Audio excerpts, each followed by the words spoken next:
Welcome back to Everything History for Episode 11, The Bastille and the Great Fear. This episode continues on July 13th as Paris, Versailles, and all of France rallied for revolution under the cry, "To arms!" And thank you to everybody that's reviewed this podcast on iTunes, and let's get right back into it. I discharged my last duty as King and Emperor. This is Everything History. Everything you hold worthwhile is at stake. We meant more to kids than Jesus did, or religion at that time. I consider myself the luckiest man on the face of the earth. Before we continue the story, the diligent listeners will recall that I listed the prominent mistakes committed by King Louis XVI that led up to the momentous insurrection between the 12th of July and the 16th of July. Mistake number 1 had been on July 1st when Louis called in 20,000 soldiers to quote-unquote restore peace. It did not restore peace, it only angered the National Assembly and Citizen Patriots more. And it also appeared that King Louis was gearing up for a power grab. Mistake number 2 was committed on July 11th when King Louis, under pressure from the Queen and his brother, fired most of his ministers, most notably the financial minister Jacques Necker. This was a very poorly timed move because the people were already on edge, and Necker was very well liked by the Commons. It also gave further evidence that the king was going to attempt a military coup. And when the Citizen Patriots and the bourgeois militia had finally had enough and rose up in arms, the king made another fatal mistake. This mistake was not mentioned last episode because we had barely gotten into the Paris insurrection. And this mistake was mistake number 3, and mistake number 3 was not being decisive when the people rose up in violence. King Louis neither sued for peace and conceded or took action to put down the revolt. Instead, he hesitated for several days until by the evening of July 13th, it was far too late. Through uprisings and Louis's mistakes, the monarchy's power was at an end. And through the imprudence of King Louis, his advisors, and the aristocracy, the patriotic revolt had been allowed to grow into a revolution. Now, Everything History finished last episode with a quote by de Moulins, and I'll repeat his final line to transition back into our story. Quote, "The crowd became wild with anger, and then there was but a single cry across all Paris, 'To arms!'" End quote. Now, those are powerful words which are more than a little bit hyperbolic and exaggerated, but de Moulins also mentioned a symbol that these weapon-wielding revolutionaries had created for themselves. For he mentioned pinning a cockade to his hat. A cockade is a circular symbol often made of ribbons, and the tricolor cockade became a symbol of the French patriot cause, particularly its 3 colors, red on the outer ring, white in the middle, and blue at the center. Notably, all 3 of those colors are on the current French flag. Moving on, as the Citizen Patriots declared their violent intentions, the king's soldiers moved into Versailles and Paris to take action when the mob threatened to violently take over the royal palace. That was over the line and civil warfare erupted. It is estimated that 48,000 Citizen Patriots were armed and dangerous by the evening of July 13th, and that number would only go up in the ensuing days. The army pushed the mob away from the royal palace, but the Patriots had already found a new target, the Bastille. Now, the Bastille was an old medieval arsenal in Paris that now served as a lightly guarded prison. More than that, though, the Bastille was the symbol of the French Ancien regime. Its towering walls represented everything the Citizen Patriots despised: feudalism, royal dominance, and despotism. It also stored thousands of pounds of gunpowder as well as many artillery pieces. A detachment of the Citizen Patriots realized it would take the force of arms to seize the fortress, though, so the deserters of the French Guard, amongst others, raided the Hôtel des Invalides and picked up around 25 to 30,000 muskets and the ammunition to boot. They also took possession of several artillery pieces as well. This newly armed group of Citizen Patriots was made up of many previous French soldiers, and they began calling themselves the bourgeois militia of Paris. And as the bourgeois militia made its way to the Bastille, much of the mob had already gathered outside the fortress where tensions were rising fast.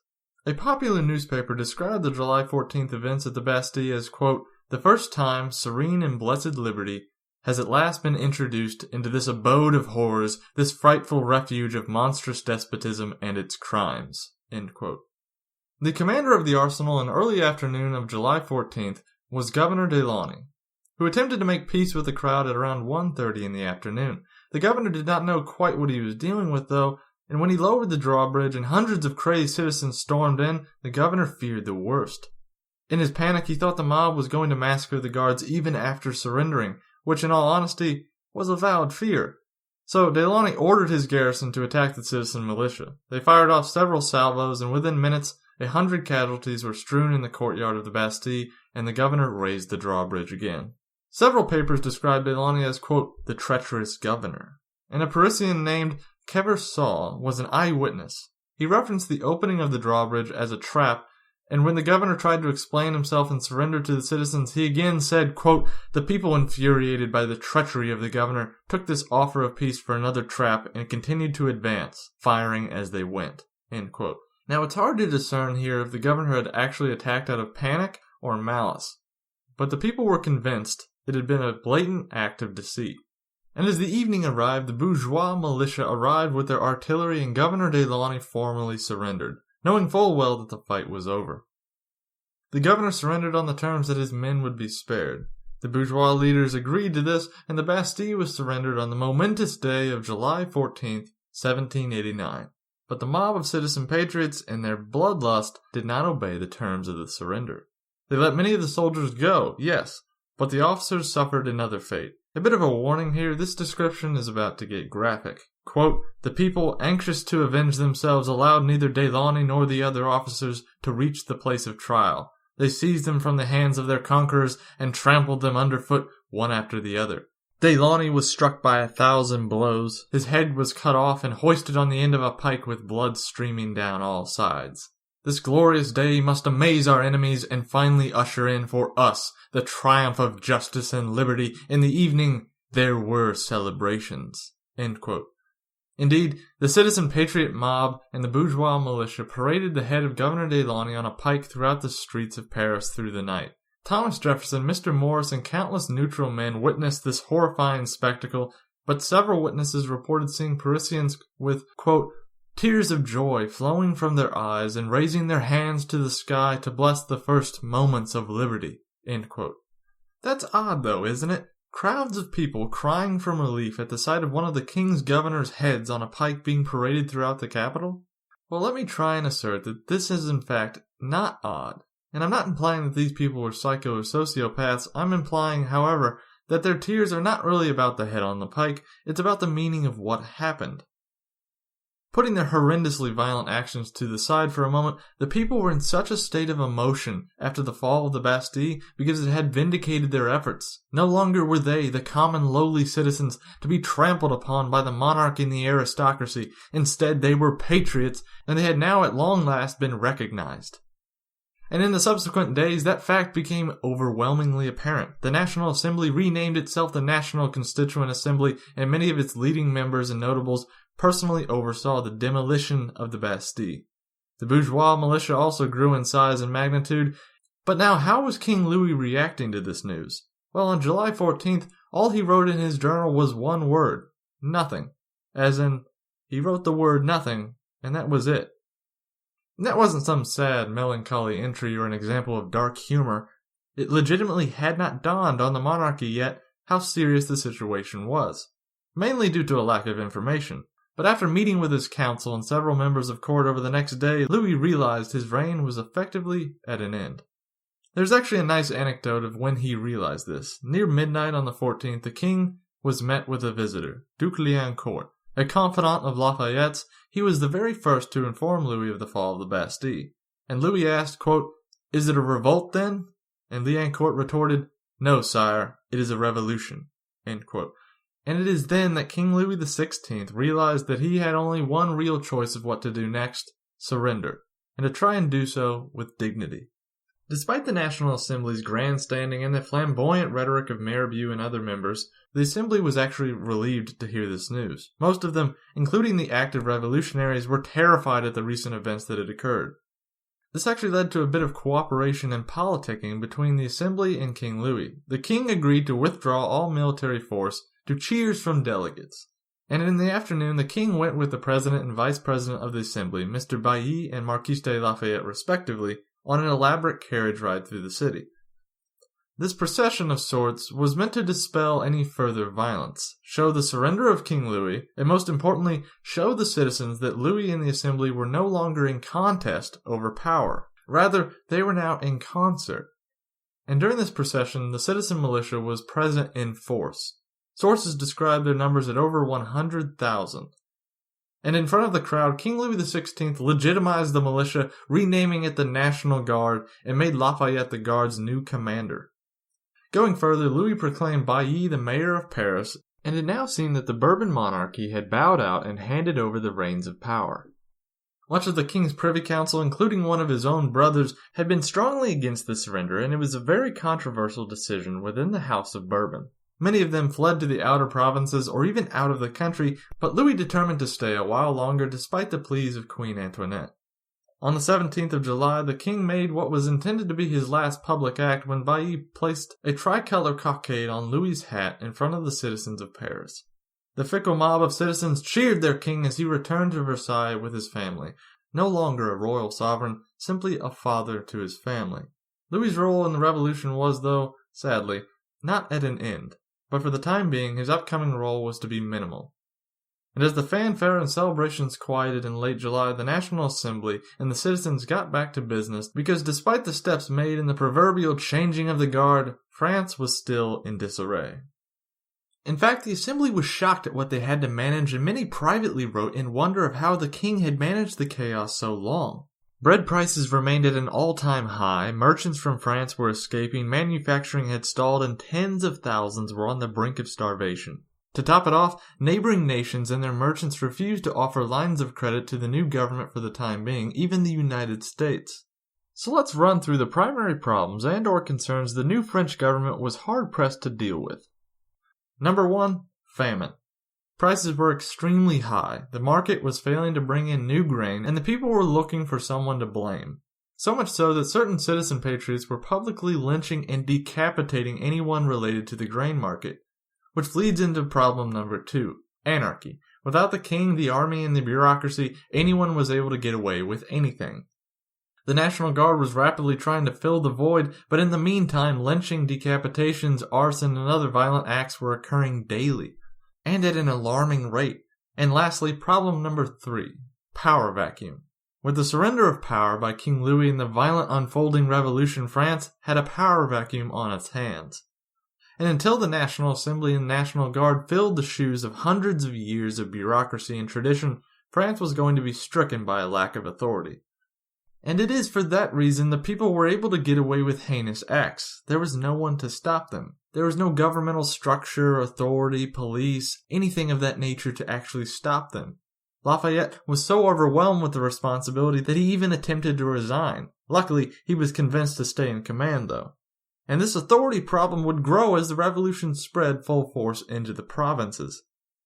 So let's move on and see just how the new government attempted to solve these issues. Well, the National Guard attempted to act as a martial police force, but they were ill-trained and the Assembly was afraid to use force to quell the anarchy. After all, they feared that things could get even worse. So essentially Lafayette and the National Assembly did the only thing they knew they could do safely, and that was to restructure the government. They knew, or at least feared, that they could not contain the popular sovereignty, so they decided to let it run its course and trust in the provincial magistrates to maintain some semblance of order. That didn't exactly work out very well for the provinces, and we'll return to the chaos in a second. Let us first, though, look at the legislative moves by the Assembly. The members of the Assembly first sought to demolish what was left of the old regime. They had already established their supremacy over the monarchy, so now they began to dismember the framework of the old regime. Thus, in early August, the National Assembly formally abolished feudalism in France and its dominions. This is known as the August Decrees. Let me read directly from the surviving text itself. Quote, "The National Assembly abolishes the feudal system entirely." End quote. That was literally in the first line, but the Assembly went even further still, saying further on, quote, "Financial privileges relating to person or land and matters of taxation are abolished for all time."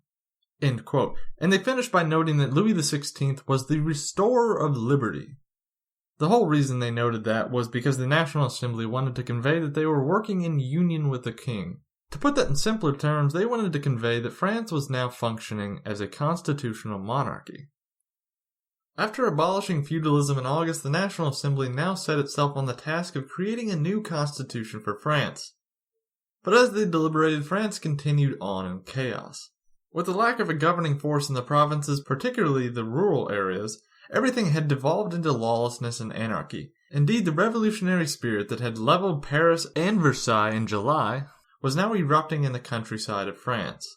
This ushered in what is now known as the Great Fear. It was a period of time where nobles, clergy, merchants, and even the common citizens feared for their shops, property, lives, and families. In truth, it was a peasant revolt. The peasants of France were so energized by the outbreak of the revolution that they went into full revolt. They burned farmhouses, castles, churches, shops, and entire fields. There was no real rhyme or reason to the revolt, but it could not be suppressed due to the governmental overhaul previously mentioned.